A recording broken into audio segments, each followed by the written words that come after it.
এইগুলো তো প্রচার করে না, এইগুলো শুনে না। নবীর শান শুনলে গায়ে অ্যালার্জি হয়ে যায়। যতটা কথা বলছি সবগুলো নবীর শান।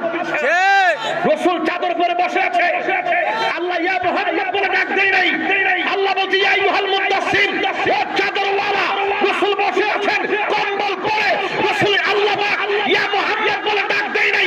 আল্লাহ বলছেন ইয়া আইয়ুহাল মুজাম্মিল, ও চাদরওয়ালা। নবীকে আল্লাহ কত সম্মান দেয়, আর রোহিঙ্গা গুলো